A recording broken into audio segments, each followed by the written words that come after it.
Hey there, Drowsy Historian here.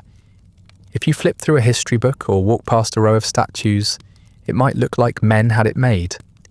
Kings, generals, emperors, their names carved into stone, their faces cast in bronze. But those are the few, the lucky, the loud. The rest, they were ground down, they were used, and then they were forgotten. Tonight we're visiting 12 moments in history when being a man didn't mean glory. It meant hunger, frostbite, ink-stained fingers, bruised ribs, and graves without names. So before we begin this long, uneasy journey through centuries of mud, hunger, cold, and obedience, do me one small favour. Tell me where you're listening from and what time it is there. If you'd prefer these stories without ads, you can join the Patreon. It's linked in the description. And if you listen to these in bed, consider using a pair of wireless sleep earbuds for enhanced immersion. They're comfortable, discreet, and made for side sleepers. I've linked my favourite pair below. Now, lie back, get comfortable, and let's begin. We'll start our journey with men in Sparta. Spartan masculinity was many things. Rigid, admired, thoroughly state-controlled, but it was not gentle. It was not private, and it was not optional. A Spartan man did not become a man in the way others might, through years, choices, or gradual independence.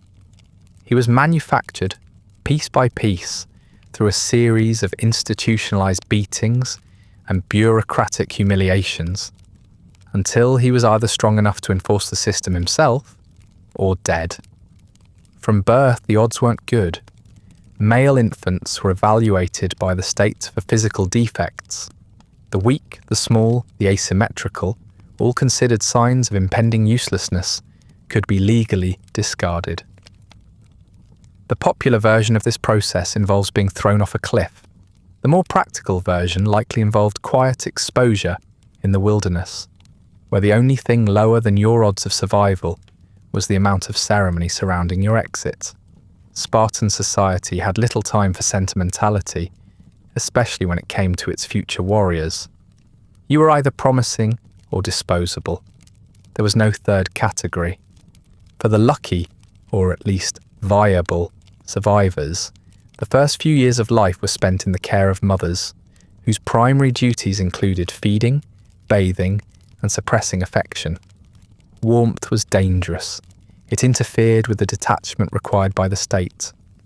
Fathers, if present, might offer the occasional nod of recognition.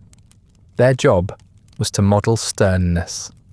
A Spartan father didn't read bedtime stories. He demonstrated discipline, restraint, and when necessary, a healthy indifference to suffering. At 7, boys were removed from their families and entered the agoge, a compulsory state-run education system that doubled as a military training program and tripled as a long-term stress test. The term education may be generous. The agoge did not concern itself with mathematics or philosophy. Its curriculum was pain, cold, hunger, silence, obedience, and the slow erasure of personal identity. It was a school where success meant not bleeding from your ears when punched in the head by a peer, and failure meant drawing attention to yourself in any meaningful way. Food was deliberately scarce. Boys were encouraged to steal in order to eat, but punished severely if caught. This taught resourcefulness, or, depending on one's luck, public whippings. These whippings were not symbolic. They were enthusiastic. They could draw blood, break skin, collapse lungs. Endurance was praised, crying was not. There were no parental appeals or formal complaint processes. The whip was both the offence and the policy response. Physical violence was only one part of the training. Psychological attrition was equally important. Boys were grouped in barracks, made to sleep on piles of reeds, and supervised by older boys, who were granted total disciplinary authority. Mentorship, in the Spartan sense, meant power with no limits and no need for explanation. Every interaction could be a challenge, every meal a trap, Every night, an opportunity to demonstrate stoicism by not flinching when kicked awake by someone higher in the pecking order. Friendships were encouraged, though in a way that raised modern eyebrows. Older men were expected to form emotional and often physical bonds with younger boys in the system, partly to guide them and partly to reinforce discipline. This was not considered immoral or even noteworthy. It was institutional intimacy, designed to strengthen loyalty within ranks. The emotional complications were irrelevant. The power dynamics were not discussed. If a boy survived long enough, he emerged from the agog around age 20. Technically a man, though still not truly autonomous. He was eligible to serve in the military, which he was required to do. He could live with other men in communal barracks until the age of 30, which he also had to do. Marriage was permitted, but living with one's wife was not. Love, family, softness, these were potential weaknesses, and Sparta preferred its men unencumbered by anything that might distract them from collective death readiness. Spartan military service was not a temporary obligation, it was a lifestyle. Until the age of 60, men were considered soldiers first and humans second. Daily life involved drilling, exercising, patrolling, and preparing to fight in wars that Sparta would either start, support, or be dragged into by its own belligerent alliances. The enemy could be anyone: Athens, Persia, fellow Dorians, disgruntled helots, or occasionally just bad weather. Spartan soldiers were expected to respond to all of them with the same grim silence and perfectly synchronized shield formations. Equipment was standardized: red cloaks to mask blood, long spears, short swords, bronze helmets. Everything was designed for function, not comfort. The armour chafed, the weapons dulled, sandals fell apart in mud, and blisters turned septic by the second march. The meals were a kind of black broth made from pig's blood, vinegar, and salt, designed to keep men alive and discourage them from enjoying it. Failure in battle was worse than death. A Spartan who dropped his shield, a symbol of communal defence, was considered a traitor. Returning alive without it was a disgrace. Cowards were not simply ridiculed, they were shunned, denied fire, forced to wear special clothes, obliged to let others take their place in line. It was not rehabilitation, it was slow-motion civic deletion. Even suicide could not fully cleanse the shame. Yet even success did not guarantee peace. Veterans were not granted land, titles, or quiet retirement. They simply aged within the system. At 60, they might be relieved of combat duties, but were expected to remain involved. Training boys, judging civic disputes, voting in military councils. There were no memoirs, no reflections, no warm fireside interviews about what it all meant. A Spartan man who lived long enough to grow old was simply a still useful asset with slightly reduced mobility. The only real form of personal glory available to a Spartan man was death in battle. This was not just a patriotic ideal, but a bureaucratic one. The state recorded the names of the fallen in public monuments, often the only moment in which a man's individual identity was officially acknowledged. The dead, in other words, had a better shot at being remembered than the living. Martyrdom was, at last, a form of selfhood. Of course, not every Spartan man was born into equal footing.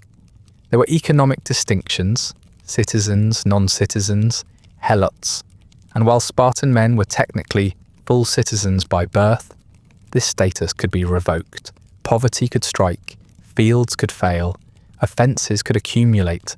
A single public disgrace or act of cowardice could render a man socially dead while he still walked. And while much is made of the equality within the Spartan ranks, it's worth noting that this equality applied only to those who conformed perfectly. Divergence was not diversity, it was failure. As for emotional life, there wasn't one, at least not publicly. Grief was suspicious, joy vulgar, regret treasonous. Spartan masculinity was performed through physical perfection, endurance and detachment. The more a man suffered, the less he was permitted to show it. The ideal Spartan was not brave because he overcame fear. He was brave because he supposedly didn't feel it at all. There were ceremonies, of course, patriotic festivals, choreographed dances, rites of passage, but even these were militarized. Singing in formation, drinking contests where vomiting was part of the entertainment. The message was clear. Even leisure existed to reinforce discipline. Even celebration was a test of control. A man's value was not in how well he lived, but in how efficiently he served the collective fantasy of Sparta as invincible, eternal, and utterly humorless. And so being a man in Sparta meant surrendering one's body to the state, one's youth to violence, and one's emotions to silence. It meant living in the service of a myth so tightly woven that to question it was to unmake oneself entirely. Spartan men were revered not because their lives were enviable, but because they were willing, or conditioned, to endure the unendurable without blinking. The real triumph was not in killing others, it was in outlasting one's own capacity to care. Our next stop on this journey takes us to the northern edge of the Roman Empire, a cold, wet stretch of contested land, somewhere between civilization and whatever lay beyond it. The Rhine frontier, around the year 100 CE, was not the glamorous heart of imperial Rome. There were no marble colonnades or perfumed senators, no villas or wine-fueled banquets, just mud, mist, and the occasional arrow fired by someone who didn't care for Latin. And at the centre of it all, trudging forward in formation, was the Roman legionary, the backbone of empire, the bearer of its roads, its standards, its glory, and its untreated trench foot. Becoming a legionary wasn't quite conscription, but it wasn't a thoughtful career move either. Most soldiers were poor men from the provinces. Gauls, Spaniards, Illyrians offered the promise of a steady wage, a roof of some kind, and eventually citizenship, in theory. In practice, you joined for 25 years, received regular pay so long as your centurion wasn't skimming too much off the top, and had a 1 in 3 chance of dying from dysentery before seeing a battlefield.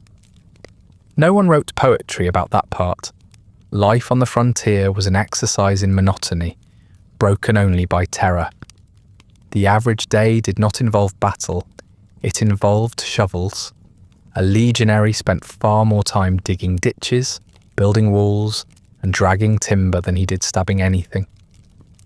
The Roman army wasn't just a military force, it was a public works department with sharper tools. You were expected to build your own camp every time you stopped. Not pitch a tent, build a camp. Ditches, palisades, towers, then tear it all down again the next morning and march until your feet bled, and then do it again. The boots didn't help. Roman calagi were sandals with iron hobnails, excellent for parades, less so for snow. There were no socks, just calluses, open sores, and the smell of your own slowly disintegrating feet. The cloaks were wool, which was better than nothing, but after a few weeks of sleet and sweat, they clung to your back like a wet animal. Washing them was discouraged. Too much luxury, they said, made a man soft. So did warmth, rest, or too many teeth.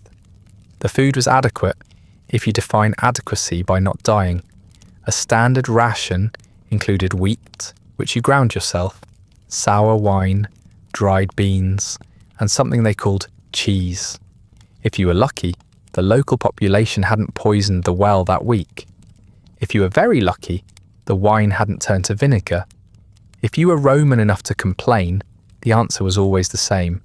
The barbarians don't get fed either. That was supposed to make it fair. Barbarians, incidentally, were everyone who wasn't Roman. It didn't matter if they were farmers, traders, or former allies. The Rhine frontier made no distinctions. The official line was that you were defending the civilized world from Germanic savagery. The unofficial truth was that the Germanic tribes were simply in the way, and they didn't much care for men in armour digging moats through their farmland. Raids were common, ambushes more so. You learned to sleep lightly, to listen for the silence before the scream. Sometimes it came at night, sometimes during a latrine break. Either way, the protocol was the same. Tighten formation, raise shields, and hope it wasn't your turn. When a battle did come, it was rarely noble. The enemy did not wait politely on the other side of a clean field. They emerged from forests, screaming, hurling spears and axes, then vanished again. Rome responded with order. Square formations, shouted commands, a wall of shields braced against chaos. It was a beautiful system when it worked. And when it didn't, the beauty lay in how many men died before anyone retreated. Cowardice was punishable by death. So was breaking formation. So was disobeying orders, however suicidal. The Roman army valued discipline above survival.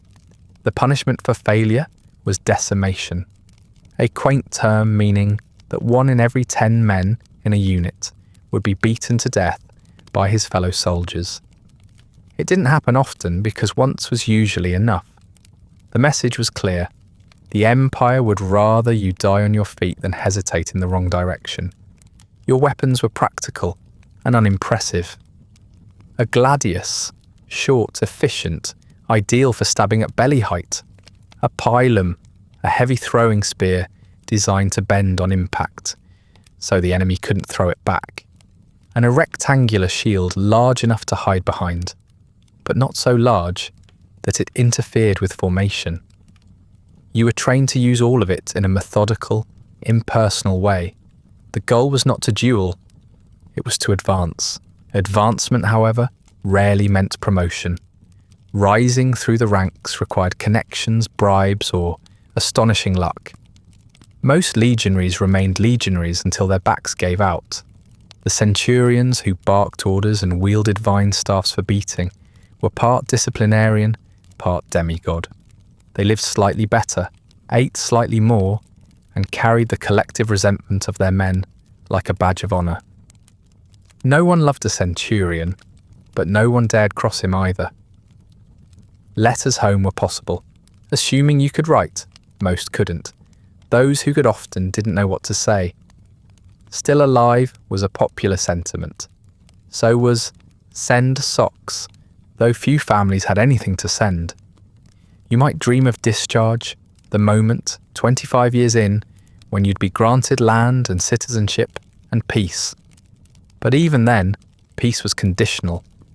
You might be sent to settle in a half-burnt village, somewhere in Gaul.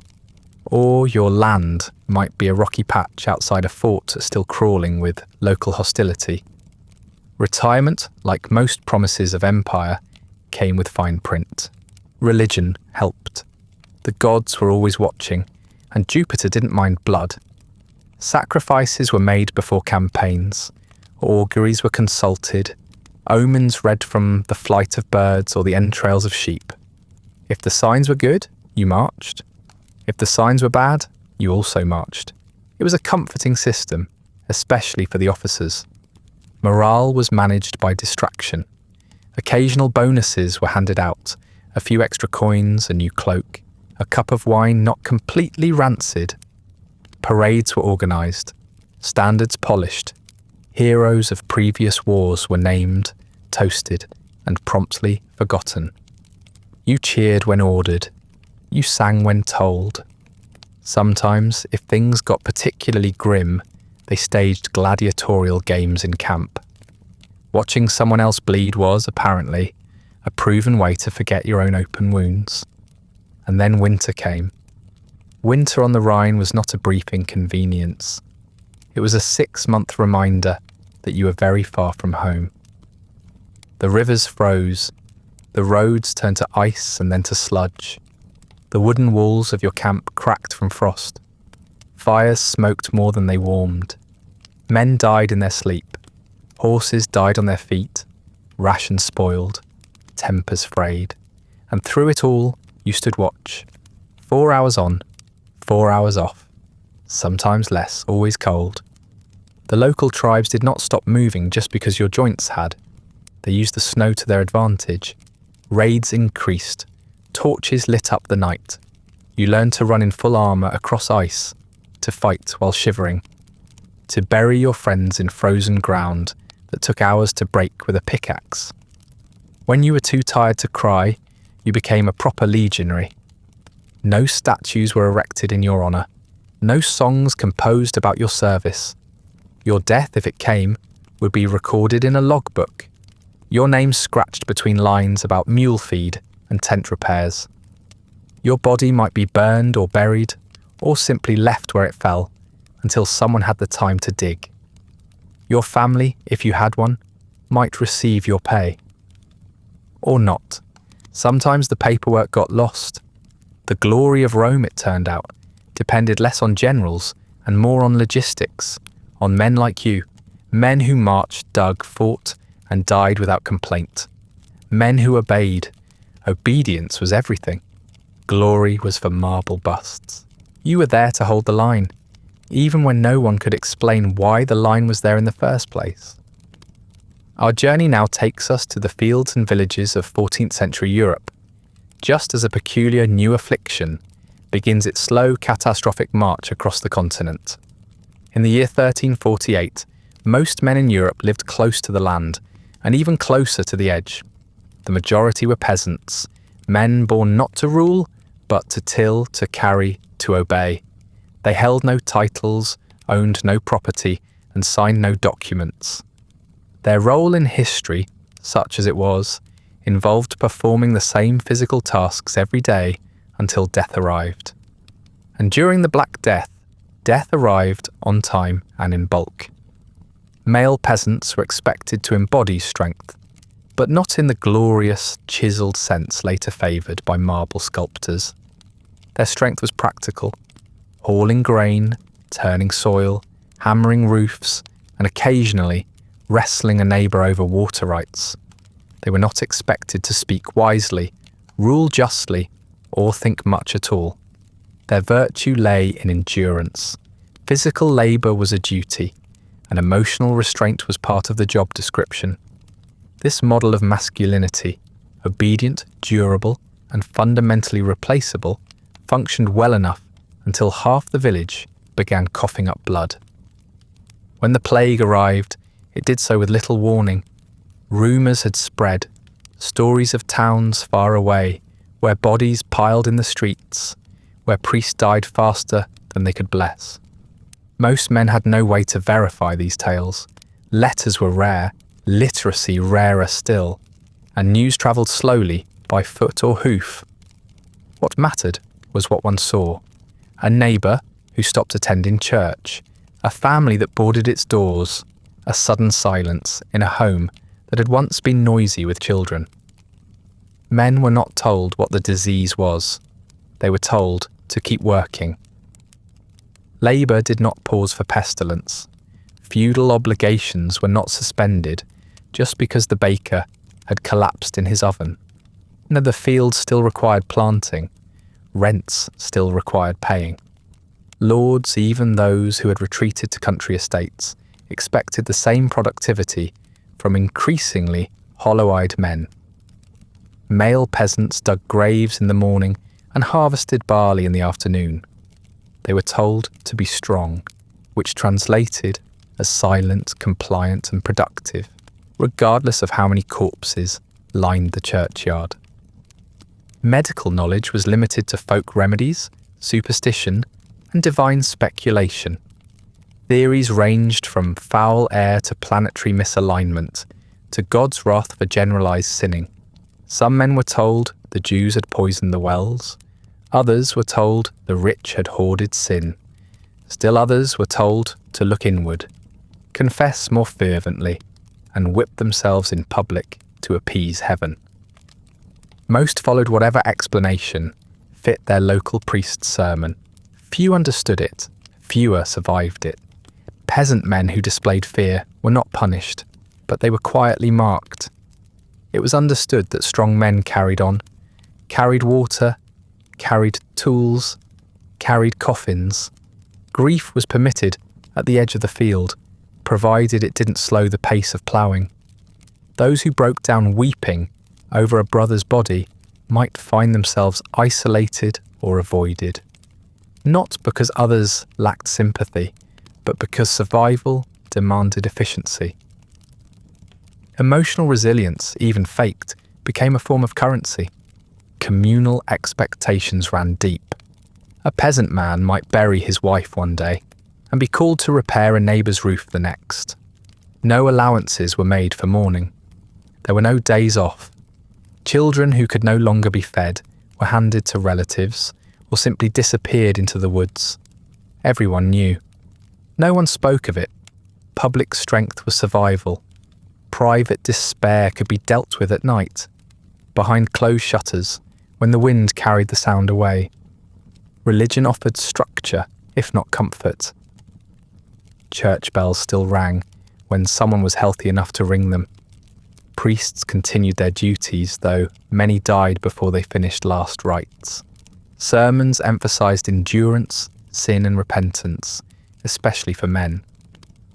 As the heads of households, they were told to lead by example, pray harder, obey more, and remain calm as their livestock and children dropped dead around them. A man who questioned divine justice risked more than excommunication. He risked becoming a liability. Burial was often the final task. At first, men dug proper graves with markers and Latin murmurs. Then the markers were abandoned. Then the Latin. Then the grave altogether. When dozens began dying each day, pits were used. Peasant men threw in the bodies of their friends, wives and brothers, then covered them with lime and dirt. Some wept while they worked, most did not. Not because they lacked feeling, but because there was simply no time left to feel. Despite the horror, many men were still expected to perform their ordinary roles. Husbands were to reassure wives, fathers were to protect children, farmhands were to obey their masters. The social script remained intact even as its caste disintegrated. A man's job was not to understand the plague, only to outlive it, and preferably while remaining useful. Masculinity in this context was not heroic. It was stubborn. It was the refusal to stop carrying water, even when the well was full of bodies. In some villages, the plague left so few survivors that entire systems broke down. Lords vanished, tithes ceased, taxes went uncollected. For a brief moment, surviving peasants glimpsed freedom. Some walked away, some demanded higher wages, some took over abandoned land and declared it their own. The initial response from authorities was muted. They were too busy burning corpses, but soon laws were passed to fix wages and criminalise labour negotiations. The peasant man, briefly aware of his bargaining power, was returned to his original setting. Low-paid, overworked, and replaceable. The aftermath of the Black Death reshaped demographics and memory. Art depicted death dancing with peasants.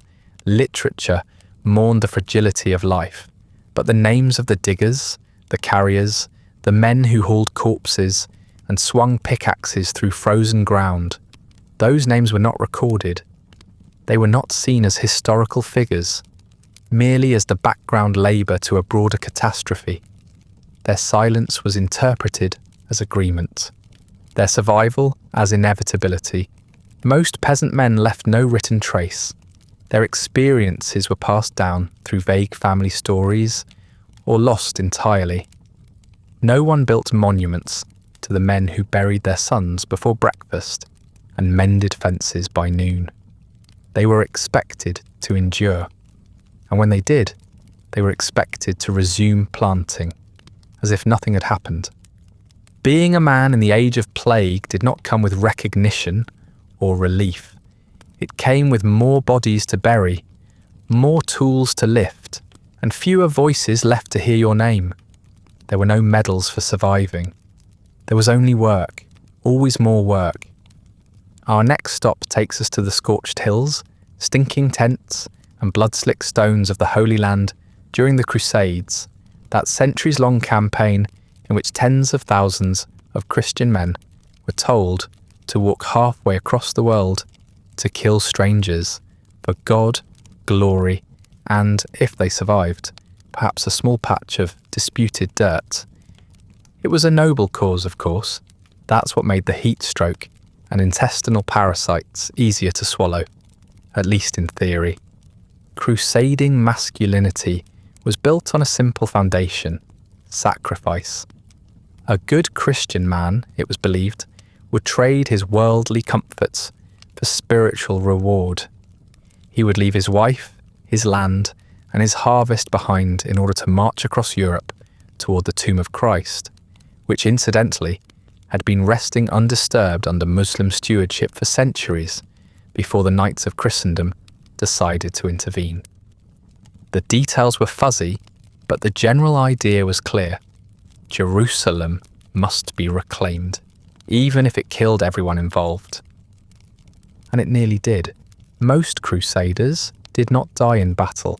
They died before they got there, of dysentery, starvation, drowning, or the effects of drinking whatever liquid they could scoop from a roadside ditch. Noblemen died of infected blisters. Servants died hauling their master's armour through the Alps. Whole contingents froze crossing mountain passes or collapsed in Anatolian dust. By the time they reached the Holy Land, many crusading armies were at half strength, though spiritually, of course, stronger than ever. The journey itself was considered part of the penance. Crusading was not just a military endeavour, it was a form of religious purification. Suffering was the point. Walking was virtuous. Bleeding was sanctified. Complaining was heretical. Knights who had previously spent their lives enforcing local tax collection with a sword were now, apparently, soldiers of Christ, expected to starve with dignity, boil in chainmail, and slaughter for the sake of peace. Upon arrival, reality rarely aligned with sermon. The Holy Land was hot, it was dry, it was full of people who had no interest in being converted or conquered. The air stank of sweat and rot. Corpses, often unburied due to time constraints and heat exhaustion, lay in ditches. Flies swarmed around them, and men marched past with prayers on their lips and bandages on their feet. Many crusaders had expected divine intervention to smooth the way. Perhaps a miraculous breeze, a parting in the enemy lines, a neatly labelled relic waiting behind a well-lit altar. Instead, they were greeted with arrows, heat stroke, and limited sanitation. Crusader camps were marvels of poor planning. Tents were pitched too close together. Latrines overflowed within days. Water was scarce and often contaminated. Disease spread with a devotion that put the most zealous preacher to shame. Men boiled their armour to kill lice. Others simply stopped removing it. Skin fused to leather. Wounds festered under chainmail. Gangrene became more familiar than prayer. Through it all, Crusader masculinity required stillness, not composure exactly, but the absence of complaint. A real man did not flinch. He limped quietly until collapse. The battles, when they came, were violent and deeply confusing.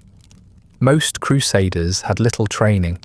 Some were farmers wielding rusted swords.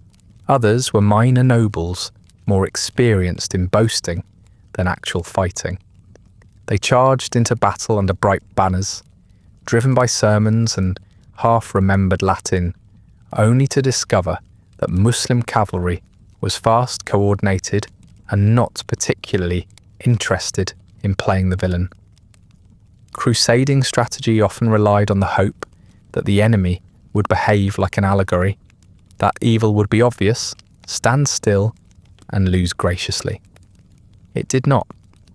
Victories were taken as signs of divine favour. Defeats were attributed to insufficient piety. This was convenient for commanders and preachers, less so for the average soldier bleeding out in a sandpit. When Jerusalem was finally taken during the First Crusade, the massacre that followed was described by one chronicler with dry pride. They rode in blood up to the knees of their horses. It was meant to be impressive. God allegedly approved. Crusading masculinity was a study in contradictions. It demanded purity while wallowing in filth. It celebrated humility while chasing land grants. It required obedience to God while elevating the loudest, richest, and most unstable among its leaders. The average crusader was told he was part of a holy army, even as he watched his comrades loot, burn, and desecrate anything remotely valuable. Churches were robbed. Women were raped. Children were murdered. Pilgrims left behind trails of broken pottery, bones, and poorly buried regrets. And through it all, they were told they were becoming better men. Chivalry, that celebrated code of knightly behaviour, made occasional appearances, mostly in songs. In practice, it meant not stabbing a fellow noble in the back, unless necessary, and making sure to ransack monasteries with some restraint. Lower-class crusaders were not expected to be chivalrous. They were expected to be useful. They dragged siege engines, held torches, or simply absorbed arrows. Their masculinity was defined by expendability. If they died well, they might earn salvation. If they survived, they were expected to keep marching. Religion remained a constant presence, even when logic did not. Relics were paraded through camps, splinters of the true cross, saintly knuckle bones, the occasional suspiciously ordinary feather claimed to be from Gabriel's wing. Sermons were delivered before battle, promising eternal reward. Men fasted for victory, and then gorged on spoiled meat when it didn't come. Prayer was both battlefield preparation and battlefield aftermath. If God did not grant triumph, he at least granted justification. For those who returned home, and some did, life as a veteran crusader was not as glorious as promised. Many were broke. Their lands had been mismanaged or seized. Their wounds festered. Their souls, allegedly cleansed, felt heavier than before. The tales they told were often grander than the truths they carried. They were men who had stared into the sun and seen nothing, who had wept in secret but never spoken of it, who had confused pain for virtue and virtue for ash. They were remembered in church scrolls and heroic songs, not for what they endured, but for what they symbolised. Martyrs of masculinity, soldiers of sanctity. The banners they marched under are preserved in museums now, far cleaner than they ever were in life. Their names, where remembered, are carved into crumbling stones, associated with miracles they never witnessed and victories they never understood. Being a man in the Crusades meant being told that suffering was sacred, that doubt was weakness, and that a bloody death far from home could be the best thing to ever happen to you.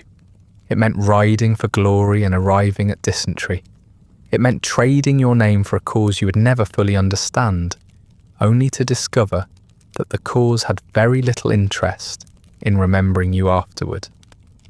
Our next stop takes us to Tokugawa, Japan, a society of exquisite order, layered etiquette, and decorative rigidity, where men in silk robes spoke softly about duty while sharpening the blades they might use to disembowel themselves. The samurai, once a class of land-grabbing warriors and battlefield opportunists, had by the 1700s transformed into something altogether more theatrical. Bureaucrats with swords, living artifacts of a system that expected perfection not just in life, but also in the art of dying. Samurai masculinity was a performance, not in the casual everyday sense, but in the strict, stylized, ceremonial sense that governed kabuki theatre and courtly tea rituals. A samurai's life was dictated by Bushido, the way of the warrior, a code less interested in combat and more preoccupied with loyalty, restraint, and dying at the appropriate moment, with the appropriate facial expression. Valour was no longer measured by victory on a battlefield, but by one's ability to follow orders with grace, and to fall on one's sword with emotional economy. In theory, a samurai was a paragon of honour. In practice, he was a man constantly trying to avoid social humiliation with perfect posture and a calligraphy brush. Duelling had become rare. War was mostly a memory. But expectations remained, like a sword left hanging above the bed. The shogunate demanded obedience, the clan demanded loyalty, the household demanded decorum, and every failure, real or perceived, risked being paid for in blood. Not with a shouted accusation or a court-mandated trial, but with a quiet ceremony, a clean robe, and the hollow echo of your own breathing in the seconds before the blade entered your abdomen. This was seppuku, ritual suicide, not murder, not disgrace. It was, in the logic of the time, a privilege. A man could die like an animal, or he could die like a samurai, kneeling, composed, slicing open his own belly while witnesses observed and occasionally took notes on his technique. The act was meant to demonstrate sincerity. Regret, yes, but also refinement. If your hands trembled too much, if you flinched, if you screamed, you died improperly. It was entirely possible to bring shame upon yourself while dying to erase shame.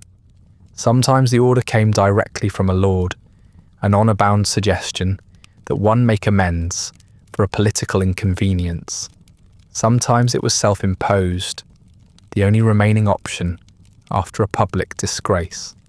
Men might take their lives for administrative failure, for being late with an order, for losing a debate, or for the less forgivable crime of being born on the wrong side of someone else's grudge.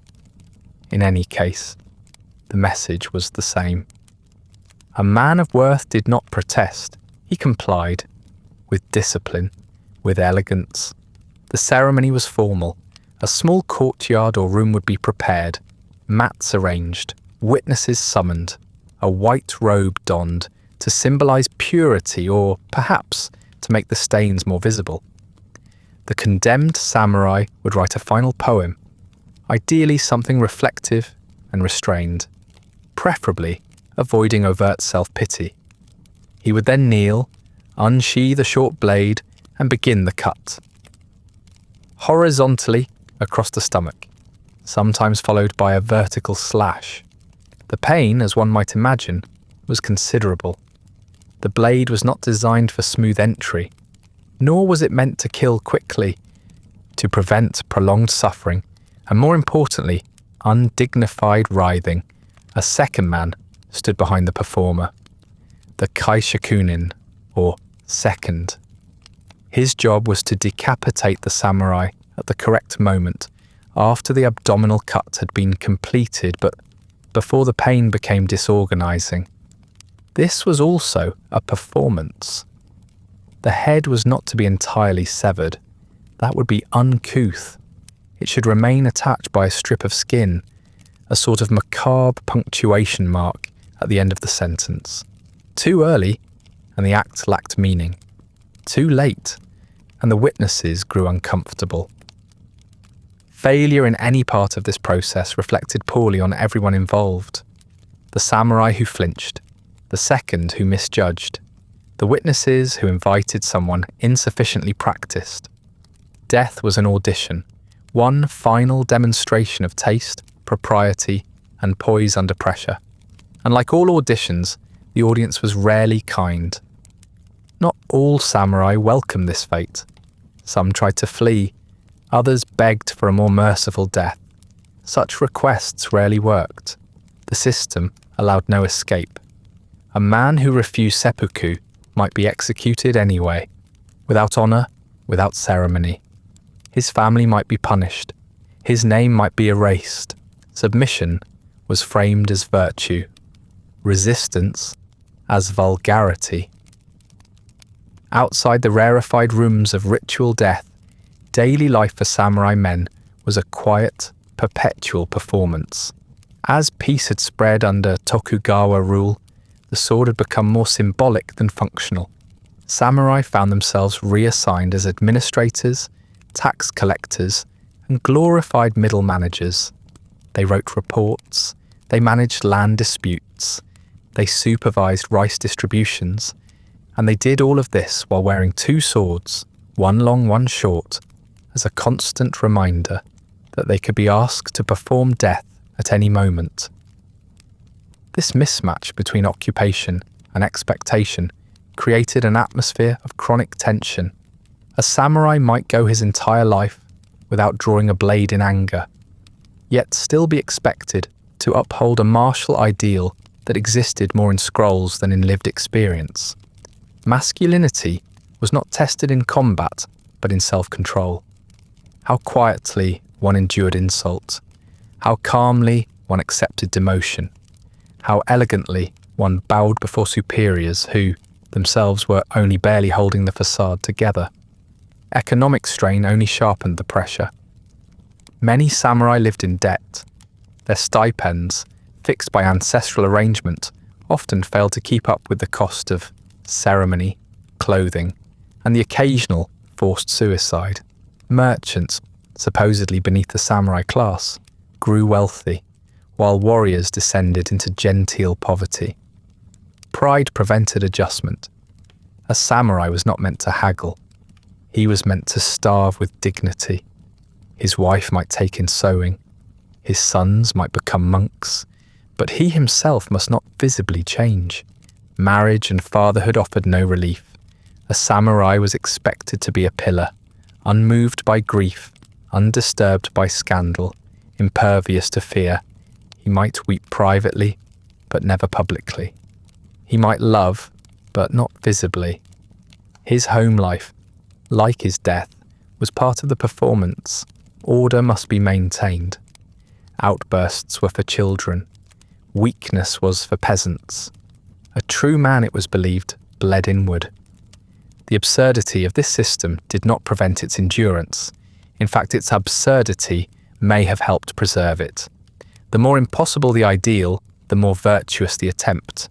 And so samurai men lived in tension between ritual and reality, strength and silence, identity and erasure. Their lives were structured around a myth that no one could fully embody, but that all were expected to serve. Even as Japan began to modernize, the echo of Bushido remained. Samurai masculinity was exported into military doctrine, political rhetoric, and national myth. The ritual might have faded, but the ideal, the quiet, obedient, death-ready man, persisted. And so too did the pressure. A samurai facing ritual suicide was not a victim. He was not a rebel. He was, tragically, an exemplar. He demonstrated that manhood could be defined not by freedom, but by exquisite compliance, even in death, especially in death. Our next stop on this journey brings us to the glittering, gilded cage of Henry VIII's court, a place where power and terror wore matching doublets, and where the most dangerous thing a man could do was stand too close to the king or too far from him. The Tudor court was not just a palace full of tapestries, turkey legs, and lute-playing sycophants. It was a stage on which men were expected to perform a very specific version of masculinity: charming, ruthless, loyal, silent, fashionable, fearless, witty, and, above all, not dead. Being a man at court did not mean being strong in the field or wise in council. It meant being liked. Not adored, not admired, liked. By the right people, in the right measure, at the right time. Men rose through proximity, not merit. A single compliment could earn you a post. A single pause in a conversation could lose you your head. The rules were unspoken and constantly changing, which meant the only reliable skill was self-erasure. A successful courtier knew how to smile while being insulted, laugh at jokes that undermined him, and nod at policies that might end with his execution. The king himself set the tone. Henry VIII was, in theory, a Renaissance prince, educated, musical, athletic. In practice, he was also insecure, impulsive, violently paranoid, and increasingly unhinged as the decade progressed. His moods dictated policy, his injuries dictated religion, his affections dictated the fates of entire families. A courtier's masculinity had to mirror this volatility, confident enough to impress, submissive enough to survive, and fluid enough to adapt when yesterday's favourite became tomorrow's traitor. Male courtiers spent their days in a delicate performance of availability and restraint. They had to be visible, but not intrusive, handsome, but not vain, ambitious, but not threatening. Everything from the tilt of a hat to the pacing of a bow could be interpreted as loyalty or arrogance. A misplaced glance at the Queen could be treason. A poorly timed joke could be sedition. And silence, though often safest, could just as easily be read as sullen disapproval. It was less like a job and more like being in a permanent audition, judged by an audience that might applaud you into promotion or clap you straight into the tower. Style mattered. Masculinity at court was embroidered. Doublets were padded to broaden shoulders. Cod pieces were inflated to vaguely comical proportions. Beards were shaped to convey both virility and moral uprightness. But underneath the silk and satin was a constant awareness that no amount of lace could protect you from a royal whim. Men rehearsed compliments as though their lives depended on it, because quite often they did. Conversation was a battlefield disguised as banter. Courtiers competed for the king's attention through wordplay, gossip, and feigned humility. The sharpest minds knew how to sound deferential while delivering veiled insults. The duller minds were usually beheaded before they became a problem. Men who could speak 6 languages and quote Cicero were expected to do so while also bowing correctly, drinking moderately, and not marrying anyone the king happened to fancy that week. A misstep in tone could result in exile. A misstep in marriage could result in public execution. One of the most precarious roles a courtier could occupy was that of royal advisor, a position that involved being blamed for everything the king regretted and credited for nothing the king enjoyed. Thomas More learned this when he refused to acknowledge Henry's supremacy over the church. Thomas Cromwell learned it when he arranged a marriage the king didn't enjoy. Each man began in favour, each ended without a head. Their stories were taken as cautionary tales, then promptly repeated by the next ambitious man in line. Masculinity under Henry's reign was soaked in contradiction. Men were expected to lead armies but never outshine the king. They were expected to govern but never take credit. They were expected to enforce policy but also to carry the blame. They had to display courage, but only the quiet, pliable kind, the kind that looked good in a portrait but didn't interrupt a royal tantrum. A man could be virtuous and dead, or flexible and still employed. The choice was rarely moral. It was logistical. Even private life offered little refuge. A courtier's marriage could be arranged or dissolved based on political need. His letters might be intercepted, his alliances monitored.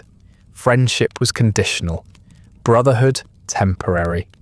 If 2 men rose too quickly together, one of them was probably planning to denounce the other. If neither rose, they could be accused of forming a faction, a suspicious word in any decade. Solitude was safer, Loyalty was only valuable until it became inconvenient. Religious upheaval added another layer of absurdity. Henry's split from Rome transformed overnight what men were allowed to believe, or rather, what they were allowed to say they believed. Publicly supporting the Pope was once a sign of orthodoxy. Now it was treason. Accepting the king's new church was loyalty, until it too became suspect. Courtiers navigated this terrain by becoming theological ventriloquists, repeating the royal creed with just enough passion to seem sincere, but not so much as to seem calculating. No one wanted to be seen as more Protestant than the king, especially not on days when he changed his mind. Punishment was swift and theatrical. Men who fell from favour were arrested without warning, sometimes during dinner. They were led quietly away, their peers carefully not watching. Trials were formalities, charges could be invented, executions were public. A man who had worn cloth of gold the week before might now be stripped, bound and displayed as a warning against ambition. The scaffold was not just a place of death, it was the final stage on which masculinity was measured. Dignity in suffering, calm in facing the axe, composure as your name was shouted by a crowd, unsure whether to cheer or pray. Yet despite the danger, men continued to seek proximity to power. They dressed, flattered, manoeuvred, and smiled because the alternative, obscurity, was considered worse. Even knowing that the king's affection was lethal, they lined up to entertain him.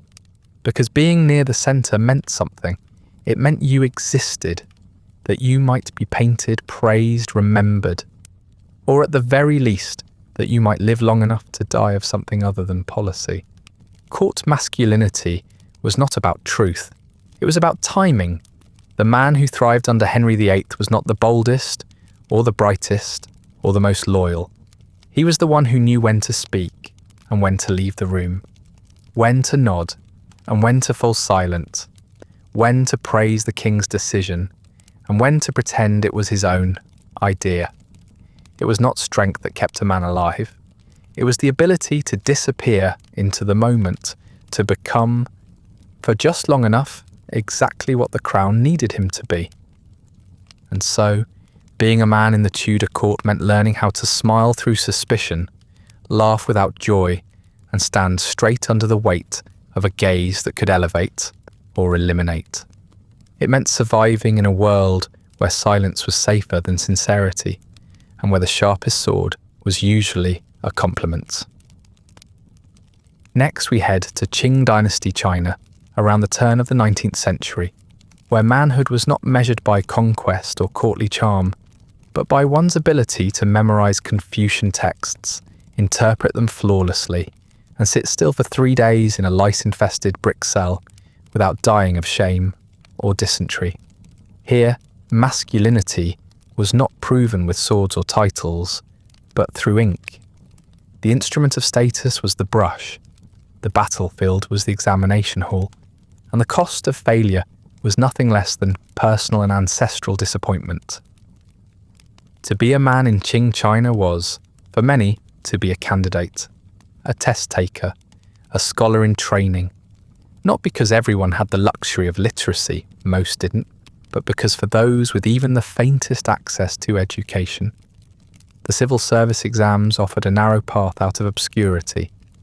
A successful examination could mean a lifetime post in the imperial bureaucracy.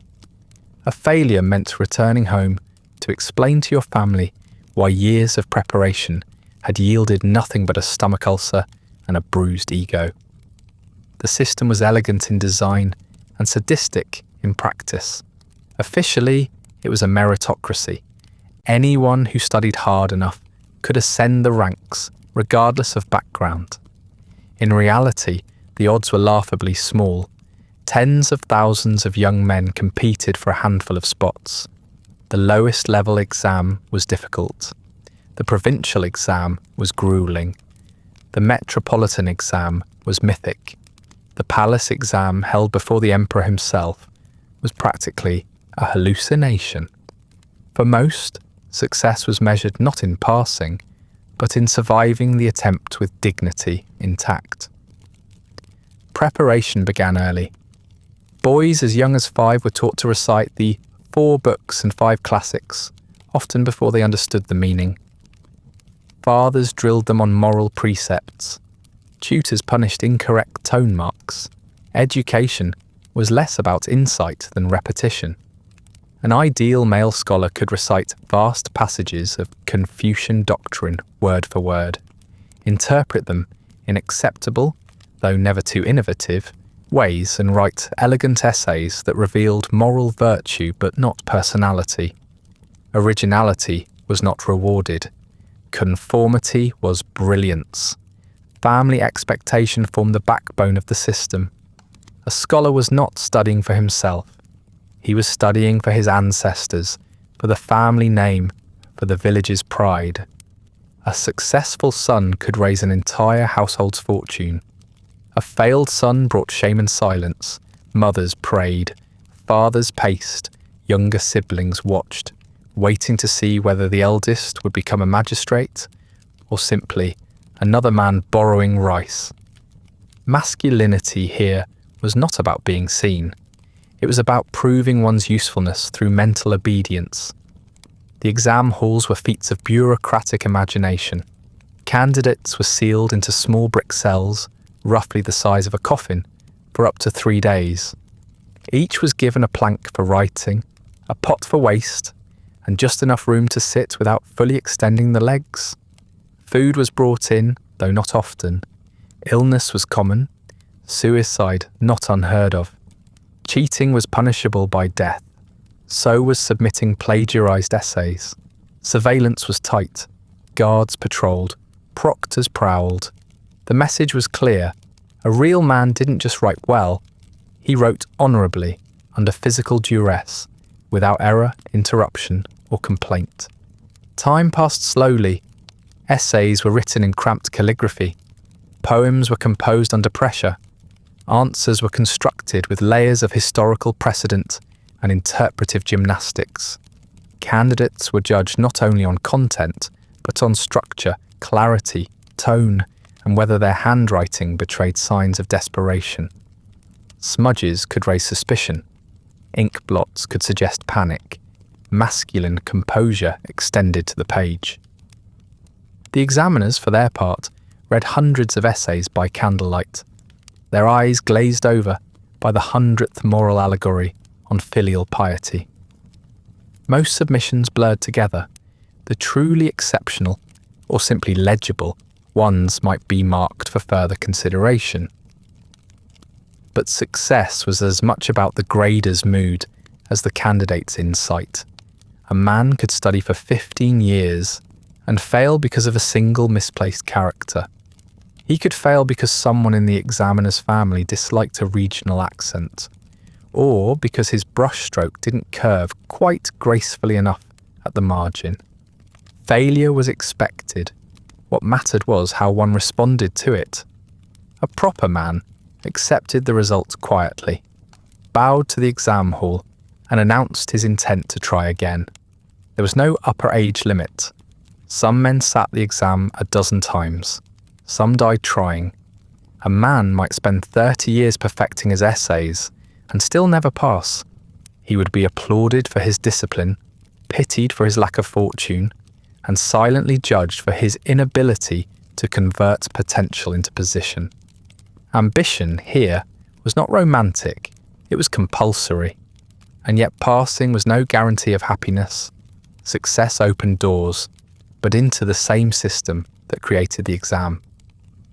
A new official might find himself posted to a rural district, overworked, underpaid, and loathed by locals who saw him as a symbol of state interference. Corruption was tempting. Integrity was exhausting. The bureaucracy demanded as much deference as the exam had, with the added twist of real consequences. A misfiled report could spark a demotion. A too strict tax collection could spark a riot. The scholar had earned his position. Now he had to perform it, endlessly, flawlessly, and without upsetting anyone more powerful. Masculinity, at this level, meant navigating authority with grace and near invisibility. Officials were expected to be wise but not assertive, loyal but not too familiar. They were required to report misconduct, but never challenge those above them too directly. The line between virtue and foolishness was thin, and those who crossed it were quickly removed. A man might be executed for his moral stance, then praised posthumously for his integrity. His children would receive a banner. He would receive a grave. Even those who achieved high rank rarely found peace. Retirement was possible, but uncommon. Declining a post could be seen as arrogance, accepting too many created enemies. Many scholars aged into weary bureaucrats, surrounded by scrolls and flattery, haunted by the knowledge that their essays had once promised much more than this.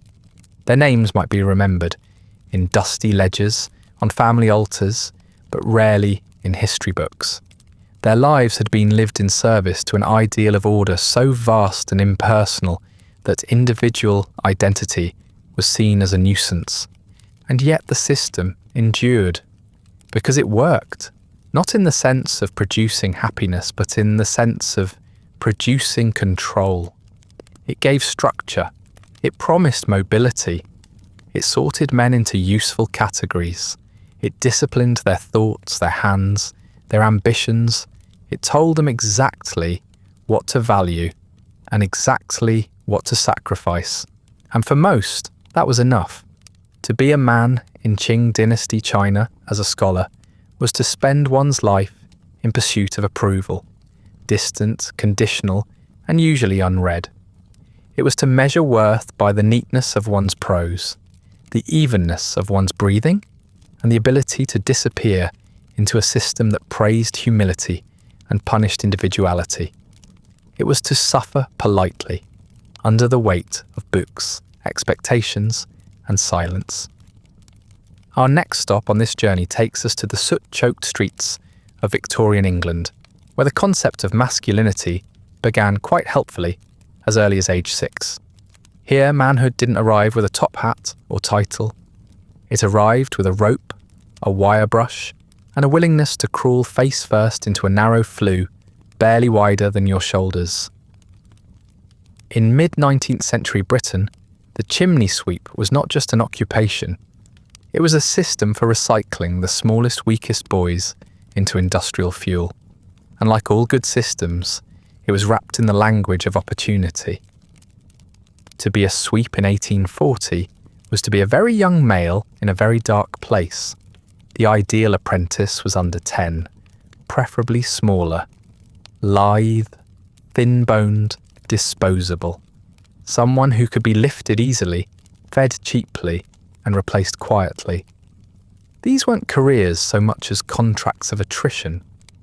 Boys were purchased or acquired from poor families, orphanages, or workhouses, sometimes outright sold by desperate parents, sometimes rescued by enterprising masters with promises of steady food and honest work. The boys were then fed just enough to keep them crawlable and sent up chimneys in all seasons, usually barefoot, occasionally naked, and always expendable.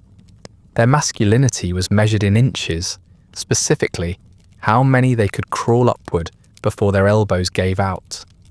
A successful sweep didn't complain. He didn't cry, and he certainly didn't refuse a flue just because it was still hot from a morning fire. Obedience was everything. Not the kind found in a classroom, but the kind forged by cold soot, hunger, and the knowledge that if you hesitated too long, your master might light a fire below you to speed things along. A real man, after all, was not supposed to linger. Training was brutal, but brief. The first few climbs were the worst, my shredded knees, scorched skin, lungs filling with ash. But with time, the body adapted or broke. Skin grew leathery. Coughs became permanent. Some boys developed soot wart, a charming term for the occupational cancer that came from decades of carcinogenic exposure. But few lived long enough to be diagnosed. The job selected for resilience. Those who couldn't handle it were either discarded, punished, or quietly replaced. A sweep's workday began before dawn. Breakfast, if offered, consisted of bread crusts or porridge. Then came the rounds. London chimneys, in particular, were densely packed and intricately designed, narrow, winding, and full of the kind of sharp internal angles that made adults rethink interior heating. A boy might crawl through half a dozen flues in a single day, his body coated in a thin film of industrial residue, his voice hoarse from shouting "sweep up the stack" as warning. The ideal man here wasn't a man at all. He was a boy too tired to question his purpose. Masters, the adult men who owned the sweeps, operated with the sort of grim practicality reserved for livestock handlers. Some were moderately kind, in the way one might be to a prized mule. Others were creative in their punishments. The cane was common. Starvation was a motivator. There were reports of boys chained to grates at night to prevent escape. Lodgings were often cellars or attics shared with rats. But the boys were told they were lucky. They had work. They were becoming men. Strong, self-reliant, soot-scarred men whose every injury was a lesson in economic independence. The public, for their part, saw chimney sweeps the way modern cities view garbage trucks. Unpleasant, necessary, and best not thought about too much.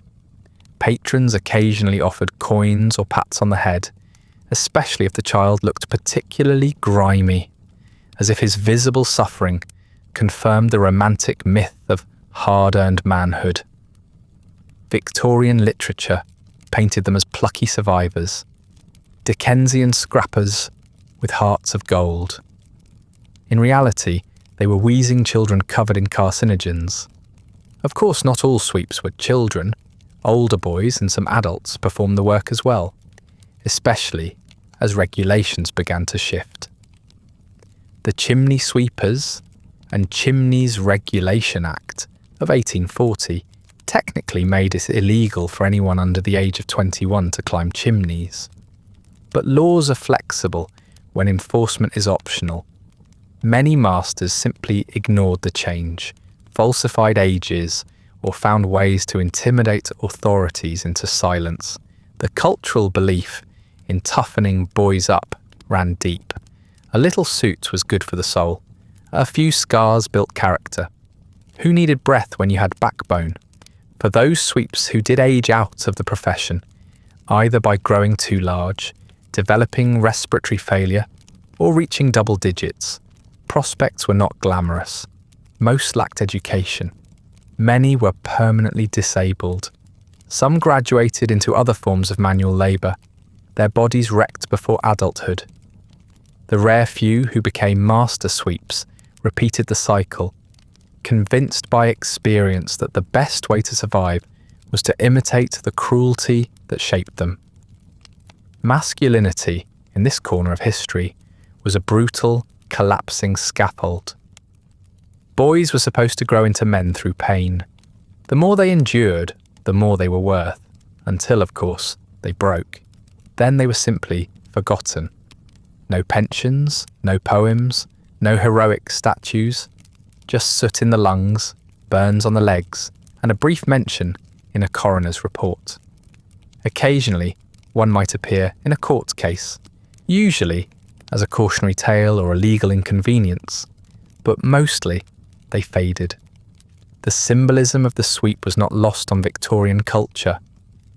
Blackened bodies crawling through the veins of middle-class homes, invisible labour, necessary discomfort, filthy sacrifice. The sweep was both a child and a metaphor, proof that masculinity meant service without visibility. He disappeared into walls, into flues, into the societal insistence that hard work and suffering were the same thing as dignity. By the late 19th century, public reform efforts gained some traction. advocacy groups pushed for better treatment, safer tools, and a move toward mechanical cleaning methods. But progress was slow. Sentimentality clashed with profit, and many employers, and indeed many fathers, clung tightly to the belief that boys needed hardship to grow into men. That suffering was not just a side effect of masculinity, but its foundation. It's worth noting, of course, that the chimney sweep was only one form of working-class boyhood in an age obsessed with productivity. Across Britain, young boys were hauling coal, operating dangerous machinery, and losing fingers in textile mills. But the sweep holds a particular place in the collective memory, perhaps because he was so visibly swallowed by the work. He didn't just serve the system, he entered it, crawled through it, became coated in its residue. To be a chimney sweep in 1840 was to embody the cruel arithmetic of masculinity. That value increased with pain, but only briefly. The moment a boy stopped being small enough to serve, he was less than nothing. The reward for surviving was often more labour. The reward for obedience was silence. And the reward for growing into a man was the quiet horror of realising that no one ever intended for you to live that long in the first place. Our journey next leads us to the Western Front in 1916, a long, wet and thoroughly unnecessary strip of land stretching from the North Sea to the Swiss border, carefully engineered to ensure that no man got more than a few feet closer to his death than the one beside him. If you were a man here, you were likely one of millions caught in a strange experiment. What happens when industrial machinery, 19th century tactics, and early 20th century nationalism are mixed with just enough mud to drown in?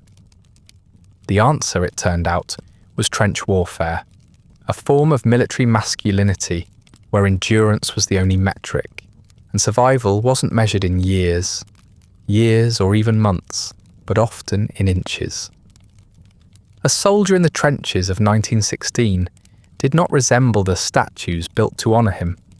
He was not a clean-shaven, square-jawed figure charging nobly into gunfire with a bayonet and a chest full of courage. He was more often ankle-deep in water, covered in lice, wearing the same socks for the 6th week in a row, and trying not to weep audibly as rats picked clean the fingers of a corpse beside him. Masculinity here was not about glory. It was about remaining quiet when your friend coughed blood, about staying still when your boots filled with freezing rainwater, about doing what you were told, even if it killed you, which it often did. The trenches were not straight lines of defence.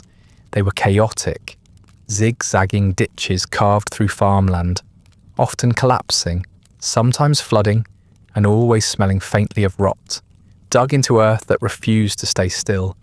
They were lined with wood, sandbags, and the occasional corpse that no one had time to bury properly. The trench was home, latrine, graveyard, and performance stage all in one. Here men learned the art of stillness, of sitting through shellfire without flinching, of sleeping while rats scurried across your chest, of shaving with water scooped from the same puddle you just relieved yourself in. Discipline wasn't about neatness, it was about numbness. Every day began the same, with the stand to at dawn, rifles at the ready, just in case the other side decided to get creative before breakfast. Then came the usual routine: sentry duty, repairs, carrying supplies, pretending the rations hadn't gone bad. Meat came in tins, bread came with mould, tea came in brownish water. The mail, if it arrived, might bring a letter from home written weeks ago, one that tried valiantly to pretend this was all heroic and meaningful. But the trench had a way of sanding the edges off meaning. By mid-1916, most men no longer believed in the words they were being fed. Masculinity, officially, was about courage under fire. But in practice, it was about coping without complaint. A real man didn't scream when the trench mortar hit. He didn't sob when his trench mate bled out holding his hand. He didn't tremble when ordered to go over the top, even though that phrase, like patriotism and glory, was mostly a euphemism for dying in open ground before lunch. To be a man here was to be quiet about it. Even bravery was supposed to be understated. Excess emotion, even grief, was seen as a breakdown of character. The best men didn't cry, they carried bodies. Trench conditions bred diseases with astonishing efficiency. Lice were universal. Men scratched until they bled, then scratched the scabs. Trench foot, the rotting of the flesh from prolonged exposure to moisture, turned healthy feet into bloated grey stumps that sometimes had to be amputated. Dysentery swept through the ranks regularly. Shell shock, what we now call PTSD, was poorly understood and frequently dismissed as cowardice. Men who twitched, wept, or froze up under bombardment were sometimes treated with electroshock or simply shot for desertion. After all, a man was expected to keep going, even after his mind had decided not to follow. Chemical warfare added a new dimension to the horror. Gas masks were issued, but imperfect. Chlorine gas burned the lungs. Phosgene turned breathing into drowning. And mustard gas, that delicate gift of modern chemistry, blistered the skin, scarred the eyes, and lingered in soil for days. A man who survived a gas attack might emerge blind, wheezing, and chemically scalded, yet still technically fit for duty. If he could hold a rifle, he could return to the front. Masculinity was not defined by health, but by function. Pain was not a reason to stop.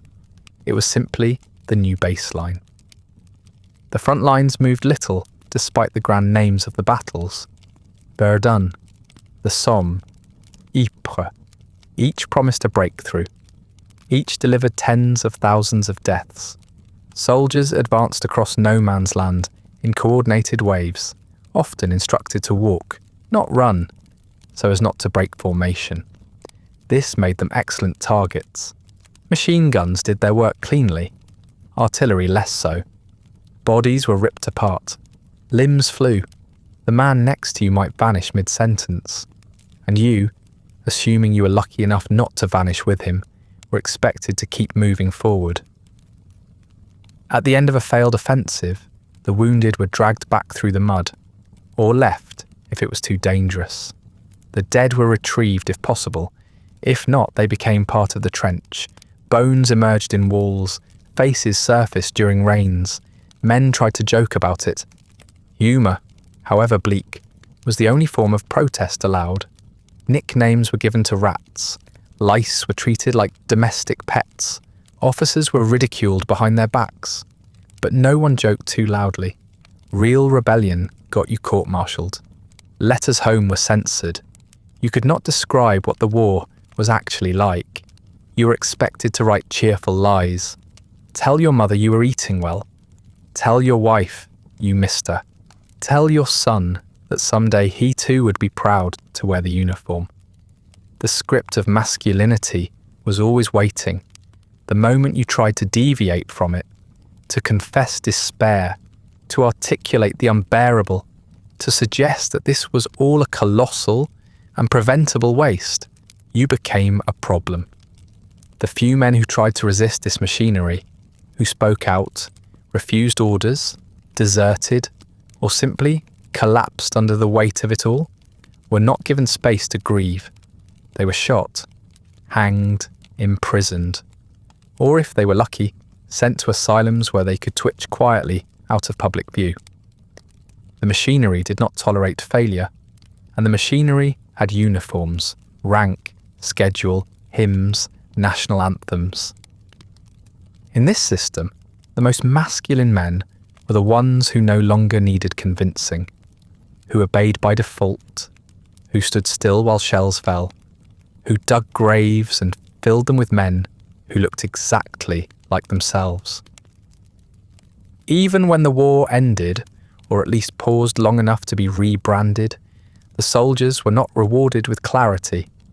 Many returned home maimed, inside or out. Some had lost eyes, hands, faces. Some had gained medals and nightmares. Most were not celebrated. They were pitied, ignored, or forgotten. Parades were for generals.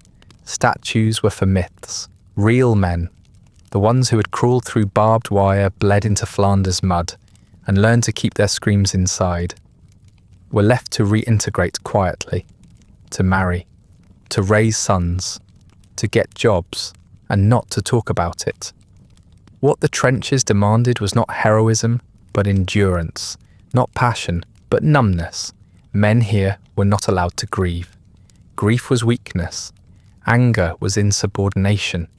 Even memory was a liability. The ideal soldier was one who could absorb horror without breaking, witness atrocity without reacting, and return home without explaining what any of it had cost him. That was the final demand of masculinity in 1916. Not to survive the war, but to survive the silence after it. Next, we head to the eastern banks of the Volga River in the winter of 1942, where being a man meant being cold, hungry, and constantly replaceable. If you were a Soviet conscript at Stalingrad, you didn't so much enlist as get absorbed into a machine that didn't care who you were, only that you pointed your rifle in the right direction before collapsing. In the Red Army, masculinity was not proven by survival, because survival was not expected. It was proven by how quietly you disappeared. The Soviet definition of manhood during the Great Patriotic War was simple. You existed to serve the motherland, not to question her, not to think about her inconsistencies, certainly not to mourn for her victims. Unless you were planning to become one yourself, your body, if you were lucky enough to still have all of it, belonged to the state. Your thoughts belonged to the party. Your feelings, on the rare occasion they tried to surface, were considered dangerous and best kept to yourself. The war against Nazi Germany was existential, yes, but that didn't mean you had the luxury of being treated like a human being in the meantime. As a Soviet soldier on the front lines at Stalingrad, you were usually sent in with little more than a uniform, a rifle, if available, and a vague assurance that there were plenty more of you waiting behind. The myth about men sharing rifles, one shoots, one waits for him to die, is not entirely myth. Soviet doctrine valued bodies in motion more than equipment in hand.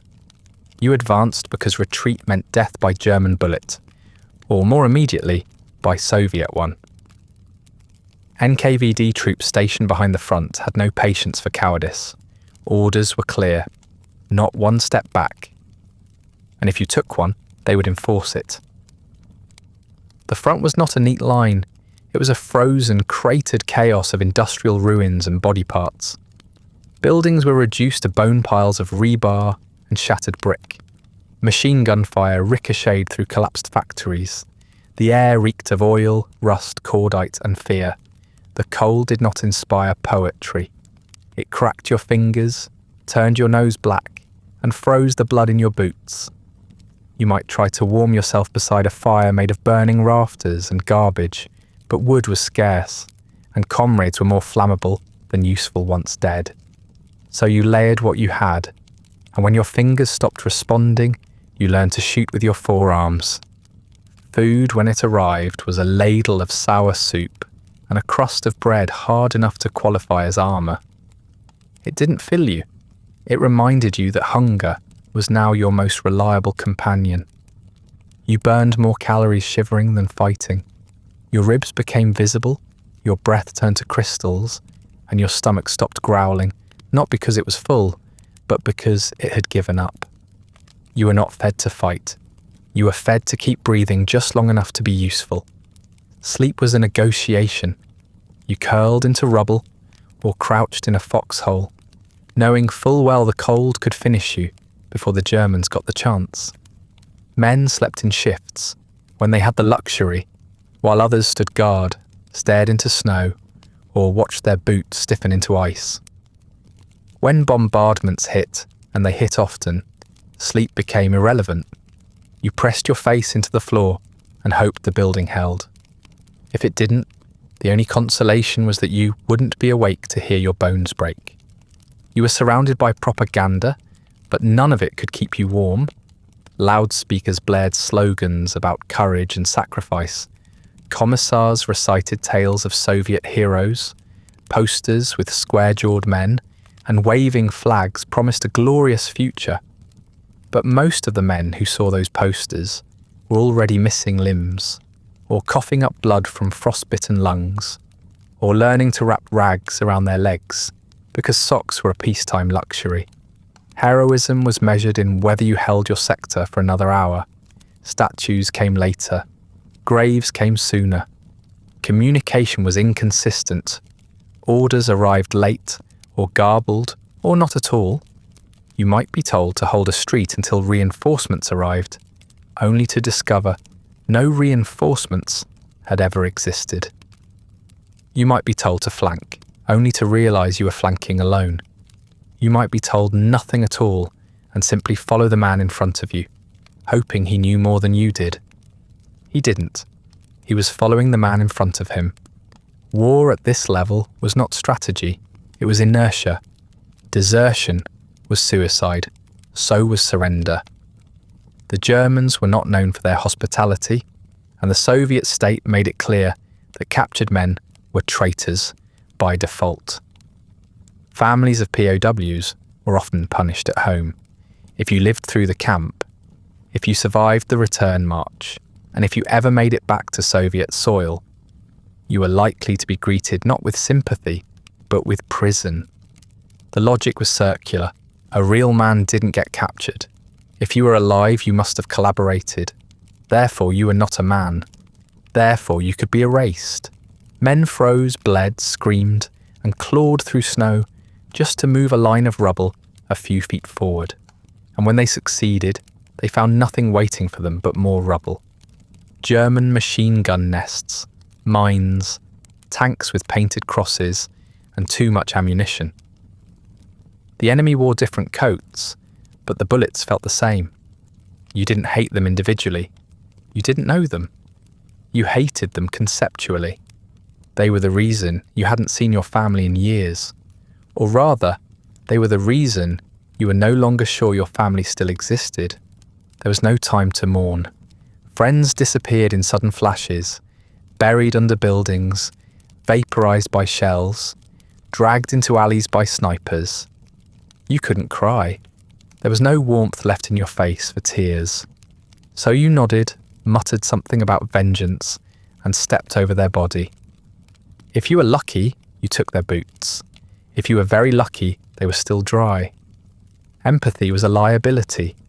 Brotherhood was a short-term arrangement. Grief could come later, though in truth it rarely did. And yet for all this, the state still expected a performance. You were to fight like a warrior, obey like a machine, and die like a martyr. Men who expressed doubt were shot for cowardice. Men who survived were shamed for not doing enough. Even success came with suspicion. Too clever, too lucky, too vocal, and the party took notice. And when the party took notice, it often meant reassignment, surveillance, or a quiet disappearance. To be a Soviet man at Stalingrad was to walk a tightrope over a chasm, blindfolded in a blizzard, while being shouted at in 5 directions. Those who survived were not heroes in the way Western war stories like to frame them. They were not triumphant. They were not healed. They did not return home to ticker tape and open arms. They returned home, if they returned at all, to ruined villages, missing families, bureaucratic indifference, and quiet questions about where they'd been and why they had survived when others had not. Trauma was not a diagnosis. It was a private shame. Real men kept it quiet. The pain of war was yours to bury. Like so many other things, Stalingrad broke men, but it also revealed what the Soviet state believed men were for: to absorb violence, to obey, and to die correctly. Not extravagantly, not messily, but in ways that could be filed, framed, and forgotten. If you lived, it was because your death had not yet been required. If you died, it was assumed you'd done your duty. Either way, your individual experience was irrelevant.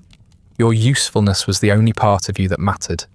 Here, masculinity was not a set of virtues. It was a formula: strength without complaint, obedience without question, suffering without recognition. A Soviet man didn't need glory, he needed silence. He needed frostbite, endurance, and the capacity to outlive regret. In the ruins of Stalingrad, where bricks were soaked in blood and snow disguised the corpses, there was no honour, only exhaustion. No future, only continuation. And no man, only the role he was forced to play. Our journey now drifts toward the final days of the Second World War, when being a man in Japan meant becoming one of two things: an obedient corpse or a living disgrace. If you were a kamikaze pilot in 1945, you didn't simply join the military, you were offered the honour of ceasing to exist. And in the imperial logic of the time, that was the highest form of manhood available: useful, beautiful, and brief. A flower that bloomed once and was never meant to fall. Officially, of course, there were ceremonies and poetry. You were not committing suicide, you were ascending. Your body hurling toward an American battleship at 500 kilometers per hour was not dying. It was completing a sacred ritual. You would be remembered as a cherry blossom, pure and short-lived. Your death would redeem the shame of defeat. Your impact, both literal and symbolic, would flatten steel and cleanse the nation. And all this was delivered to you not as a punishment, but as a compliment. The irony, if one cared to notice it, was that many of the young men selected for these final flights were deeply ordinary. Students, clerks, farm boys, the sons of grocers and fishermen. None had any particular experience with dying spectacularly. They had been fed a steady diet of slogans, speeches, and state-approved literature about sacrifice and dignity. They recited verses, bowed before photographs of the emperor, and wrote letters to their mothers, telling them not to cry. Then they drank sake, signed their names in blood, and tried not to think too hard about how little training they'd actually received. In reality, kamikaze pilots were often poorly prepared. They were rushed through basic flight instruction, sometimes barely learning to land before being told they never would. The aircraft they flew, usually Mitsubishi Zeros or specially modified bombs with wings, were stripped down to maximize speed and explosive payload. Armour was light, ammunition was minimal or non-existent. Escape mechanisms were deliberately removed. The job description, if you could call it that, was simple. Find a ship, point the nose at it, and vanish. The emotional preparation was more complicated. You were expected to display calm pride, not fear. Crying was undignified. Hesitation was cowardice. The men around you were expected to applaud, not beg for life. And if you did hesitate, if on the morning of your scheduled flight you happened to feel very human about the prospect of slamming into a wall of iron and fire, you might find yourself quietly replaced, your name removed from the board, your worth reassessed in silence.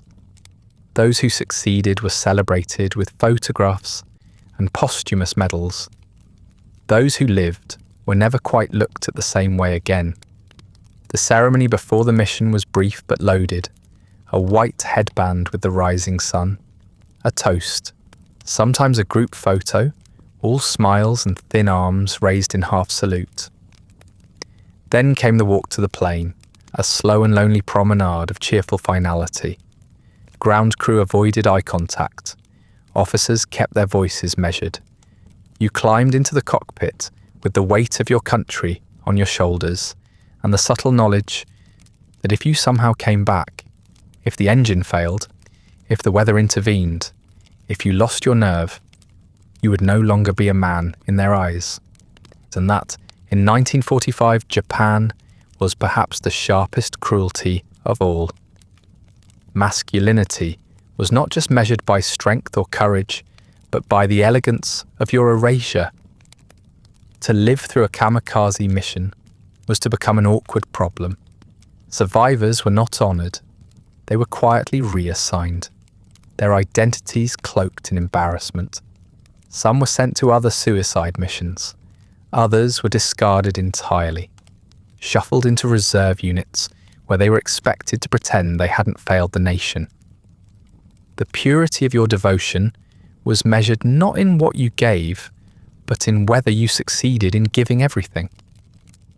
Inside the plane, there was no music, no cinematic montage, just the creak of your harness, the hum of the engine, the dull click of poorly wired instruments. You watched the clouds slide past. You saw the ocean shimmer below. You tried not to think about the American sailors scrambling for cover, or the anti-aircraft guns spinning towards you. You tried not to think about the heat, or the noise, or the moment when metal met flesh. You simply flew, straight, level, and with all the precision you could muster through the trembling. Some planes never made it. Some were shot down, others missed. A few turned back, their pilots too rattled to continue. These were rarely spoken of. The propaganda machine couldn't afford to admit the inefficiency of ritual death. Instead, it focused on the ones who vanished properly. Their names were etched on shrines. Their portraits were framed in schools. Their final letters, often censored and rewritten, were read aloud on radio broadcasts. The state made sure their last words aligned neatly with its narrative, whether or not they had actually written them. And what did these letters say? They spoke of pride, of duty, of eternal love for the emperor. They urged their families to be strong. They asked younger brothers to study hard, to follow their example. They expressed no fear, no doubt, no grief. At least not in the official versions. In private, some letters hinted at dread. Some begged forgiveness. A few, miraculously preserved, spoke of confusion, of not understanding why this had become the only honourable option. But those were tucked away, forgotten or denied. A kamikaze was supposed to feel certain. Anything less was unseemly. The logic behind these missions, even from a military standpoint, was shaky at best. While kamikaze strikes did cause damage, especially during the Battle of Okinawa, they did not change the course of the war. The Japanese Navy was already crippled, resources were scarce, the war was lost in all but name, yet still the state demanded sacrifice, not because it made tactical sense, but because it aligned with a cultural ideal that the greatest masculine virtue was the willingness to dissolve for a cause. This is where masculinity became theatre in its most lethal form. The performance mattered more than the outcome. The look in your eyes as you saluted, the steadiness of your voice as you accepted your fate, the neatness of your calligraphy in the final message. You were not meant to fight and win. You were meant to embody something grander than yourself, a national myth, an aesthetic of loyalty, a dying flower on a blazing branch. You were a man only insofar as you stopped being a person. The social pressure was immense. Families were proud to send sons. Communities built shrines. Newspapers praised the nobility of those who perished. To reject the mission, to question its purpose, was to betray everyone who had shaped you. Teachers, parents, siblings. The entire structure of your identity rested on the idea that death could be beautiful, that you were most valuable at the precise moment you were no longer breathing. And in a nation already ravaged by war, surrender was worse than annihilation. Because surrender meant shame, annihilation meant poetry. What's most haunting is not the fanaticism, which was carefully cultivated, but the banality, the routine, the way death was integrated into the schedule. Wake, eat, clean the barracks, rehearse the mission, write your goodbyes, bow. There was no music swelling in the background, just the scrape of sandals on wood floors, the brush of paper, the creak of hangar doors. The mundane nature of your obliteration was part of the point. You weren't supposed to die heroically. You were supposed to die correctly. And when the war finally ended, what happened to those who had trained but never flown? To the men who stood at the edge of myth and stepped back? Many of them never spoke of it. They returned to quiet lives, took up clerical work, raised children. Some carried the weight of survival like a wound. Others told no one at all. The government, in the post-war years, offered little in the way of reconciliation. The narrative shifted, the myth softened, but the silence remained. To be a kamikaze pilot was to embody the most extreme expression of masculine disposability. You were not meant to protect, you were not meant to endure. You were meant to be erased with dignity and without hesitation. Your value was directly proportional to your vanishing, and should you fail to vanish, your continued existence posed an uncomfortable question. What happens when a man built for death keeps living? There are statues now, of course, memorials, museums with carefully arranged artifacts and soft lighting. The poetry is preserved, the uniforms displayed behind glass. But the deeper story lingers beneath it all. The story of boys taught that their highest purpose was to never become men at all.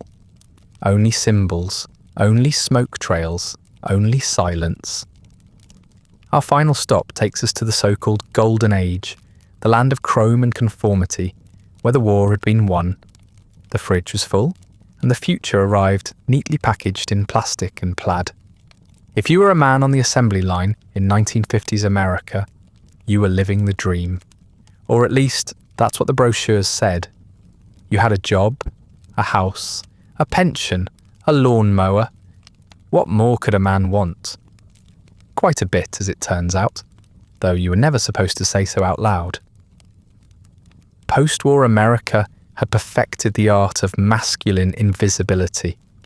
After a decade of depression and half a decade of global carnage, the government and its advertisers were ready to sell stability like salvation. The soldier became the worker, the battlefield became the factory floor, and the greatest virtue a man could now display was not bravery or brilliance, but consistency, dependability, the quiet dignity of knowing your place and staying inside it. In theory, this was prosperity, and in many ways, it was. Wages were decent, unions had teeth, at least for a while. A single income could support a family. You could buy a car on credit, paint the shutters, mow the grass. There were office parties and softball games, local diners with formica counters, paper hats, and milkshakes. There were evenings with the television glowing like a minor deity in the living room, and children who looked up from their cereal boxes to see Dad at the head of the table, muttering about traffic and weather. Normalcy was the new heroism, but the trade-off for that steady comfort was a very specific kind of masculine decay. Not the violent, dramatic kind, but the slow, unspoken erosion that comes from being entirely replaceable and pretending that means you're free. On the assembly line, your world was linear. A product came in, incomplete. You touched it, it moved on. The motion was endless, repetitive, nearly silent beneath the hum of fluorescent lights and conveyor belts. There was no room for flair, no room for innovation. You weren't meant to think, just to do. You were a cog, and that was the point. Individuality was not only discouraged, it was actively dismantled. A man who asked too many questions slowed production. A man who dreamed too loudly made others nervous. The ideal worker was calm, masculine, and nearly machine-like. Of course, it didn't start out this way. In the immediate aftermath of the war, there was real pride. The factory was part of the great rebuilding. You were doing something important. Every screw you tightened helped America stand taller. But that narrative wore thin by the third year of tightening the same screw in the same place, on the same line, with the same foreman reminding you not to talk too much. You had co-workers, but you didn't have comrades. This wasn't wartime. This wasn't even union time, not for much longer. This was corporate time, and that meant efficiency over identity, loyalty over personality. You wore your name on a patch because no one could remember it. You punched in with a number, ate lunch in the same seat, stared at the same pin-up calendar tacked inside the break room locker. It was masculine, yes, but only in the narrowest, most neutered sense. Beard-free, odourless, standardised. At home, things weren't much more liberating. The suburban dream required maintenance. And not just of the lawn. You had to be the man, which meant you had to be fine. Always fine. You didn't talk about stress. You didn't talk about the dreams that had quietly fossilised somewhere around year 4. You didn't say that the sound of the alarm clock made your stomach hurt. You didn't mention that you weren't quite sure who you were outside of the job, or whether the job itself would still be there in 5 years when automation really hit its stride. Instead, you came home, took off your shoes, opened a beer, and stared at the television. The programmes were comforting, families smiled, dads wore ties in the kitchen, sons were clean and patriotic. The news told you that you were winning the Cold War simply by staying employed and not asking questions. It was a victory made of repetition, and you had the scars to prove it, though they looked more like ulcers than battle wounds. Emotionally, you were expected to be a fortress. The post-war ideal of masculinity was stoicism soaked in bourbon. If you cried, you did it privately, preferably during a fishing trip, or under the cover of car trouble. Therapy was for women and weaklings. You had a wife, presumably, and she handled feelings. Your job was to mow, to earn, to smoke, to endure. If you snapped, if you drank too much, shouted too often, got too quiet, that was considered normal, maybe even healthy. Just don't talk about it. The sense of obsolescence crept in slowly. At first, it felt like safety. You didn't have to be heroic anymore. But then it began to feel like disappearance. The skills you had once valued became rote. The machine could do them faster. The newer guys were younger, cheaper, more eager to please. You, with your 10 years of steady loyalty and your lower back pain, were just a cost. Even when you were good, it didn't matter. There was always another man who could take your place. The whole system was built that way, and deep down, you knew it. The most bitter part, you weren't oppressed exactly, not in any visible way. You weren't starving, you weren't being whipped, you weren't marching to your death. You were, by every external metric, the winner of the century. You had survived the war, gotten the job, bought the home. You had the suit, the watch, the little grill out back. But it was the dullness that broke you. The years spent grinding down into something that smiled at barbecues and died quietly in sleep at 65, with a drawer full of manuals and unpaid Sears catalogues. When your children asked what you did for a living, you gave a short answer. You didn't tell them how your hands ached. You didn't describe the way the smell of oil and sweat never really left your clothes. You didn't talk about the layoffs, the quotas, the mornings you sat in the parking lot too long before going in. You simply said you worked at the plant. That was supposed to be enough. Retirement was the prize theoretically. A pension maybe, a gold watch, time to fish. But many didn't make it that far. Heart attacks, strokes, accidents, quiet ends for quiet lives. Those who did retire often didn't know what to do with themselves. After 30 years of not being allowed to think, creativity wasn't just rusty. It was foreign. Some faded into gardening, Others drank more. A few even tried hobbies, but it was hard to start living when you'd spent a career practicing disappearance. And yet, culturally, these men were lionized, the strong silent type, the provider, the foundation. Popular media praised them. Politicians invoked them. Their suffering wasn't called suffering. It was called pride. It was called backbone. No one mentioned that the same system that employed them also erased them. That masculinity had been rebranded into a kind of packaging, sturdy, square-jawed, and ultimately disposable. Their legacy lived on not in stories but in patterns. The son learned not to ask for help. The grandson learned that crying was embarrassing. The lineage of silence passed down like a surname. The myth of the uncomplaining man outlasted the factory itself, and the machinery kept running even after the men had stopped. By the end of the 1950s, the cracks were already showing. Automation loomed. Union power began to erode. Wages stagnated. The promise of endless prosperity faded into a flickering neon sign. But the image of the 1950s man, square-shouldered, wordless, sweating on cue, persisted.